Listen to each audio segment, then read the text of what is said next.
राधे राधे। ईशा अविनाश चौहान जी, ये आपके लिए रीडिंग है।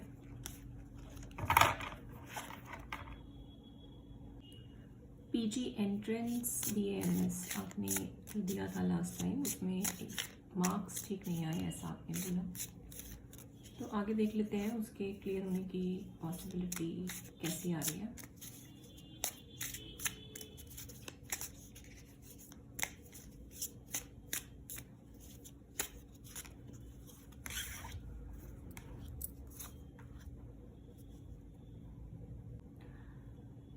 देखो, लास्ट टाइम अगर आपने अच्छी तैयारी की थी, आपने सोचा था कि आपका एग्ज़ाम हो जाएगा और आप चाहते भी थे कि वो एग्ज़ाम हो जाए, but somehow you got confused और वो एग्ज़ाम में अच्छे से आप परफॉर्म नहीं कर पाए। देख रहे हो ना, आंखों पे पट्टी बंधी है और ऊपर 2 तलवारें हैं। यही हाल था आपका भी, राइट? आपकी यही फीलिंग्स थी और आपकी यही एनर्जी थी। तो अभी मुझे लग रहा है कि आपको एंट्रेंस की तैयारी करनी चाहिए, बिकॉज़ आपके पास अभी टाइम है और आप कर सकते हो। आपकी एनर्जी आपको अलाउ भी कर रही है और आप करना भी चाहते हो।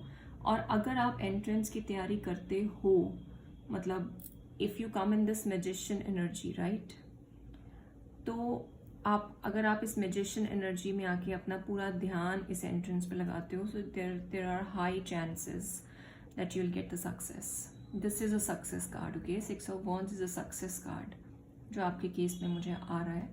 सो I think you should try for the entrance, और आपको पूरी मैजिशियन की एनर्जी में आके, मतलब साम दाम दंड भेद से आपको तैयारी करनी चाहिए। आप तैयारी में कटौती करते हो, आप तैयारी में कंफ्यूजन करते हो, आप तैयारी में डाउट्स रखते हो मन में, और आपके मन में डर और फियर होता है, क्या करना है, कैसे करना है, करना भी है कि नहीं करना है।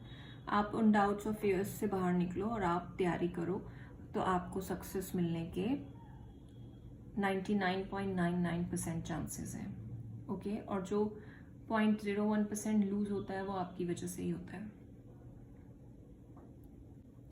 और अगर आप जॉब, आपने बोला आप कर रहे हो, तो ठीक है, वो तो आपको करते ही रहना चाहिए, बिकॉज अभी के लिए आपके पास कुछ और है नहीं अगर, तो आप जॉब करो। लेकिन अगर आपको लगता है कि आपको एंट्रेंस की तैयारी में जॉब को छोड़ना पड़ रहा है, तो आपको जॉब छोड़ भी सकते हो। आपको मैं उसमें बिल्कुल नहीं कहूँगी कि आपको जॉब करते रहना पड़ेगा, ऐसा कुछ हार्ड एंड फास्ट रूल नहीं है। If you can cope up with it, you can leave the job. और मुझे लग रहा है ये जो जॉब आप कर रहे हो, ये कुछ टाइम में आपका कहीं ना कहीं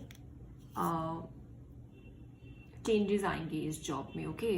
and you would not feel satisfied in this job much, मतलब सम टाइम लेटर। आपके लिए एक गाइडेंस कार्ड ले लेते हैं। Cupid, we send great waves of love into your heart and mind, awakening your love for life itself. Your clear decision to accept and enjoy romance has triggered this reawakening. Allow yourself to spontaneously celebrate love in all of its glorious aspects. आप जिस चीज़ पे आप ध्यान लगाना चाहते हो, मतलब जिस चीज़ के लिए आप बहुत ज़्यादा पैशनेट हो, आप उसके लिए काम करो और आप उसके लिए भगवान से प्रे करो और रास्ता मांगो and ask solutions, okay? And you will get it, क्योंकि हमारा ध्यान कहाँ है, हमारी डेस्टिनी में क्या आ रहा है और हमारे लिए क्या सही है, ये भगवान हमें ऑलरेडी दिखाता है और बताता भी है। बट इट्स जस्ट दैट कि हम उसको ध्यान से सुनते नहीं हैं और कई बार समझते नहीं हैं। तो आप उसको समझने की कोशिश करिए। Answer is with in you, okay? आपको ऑलरेडी पता है आपका आंसर, तो आप उस पर भी थोड़ा ध्यान दीजिए। And do write in comments how do you find this reading.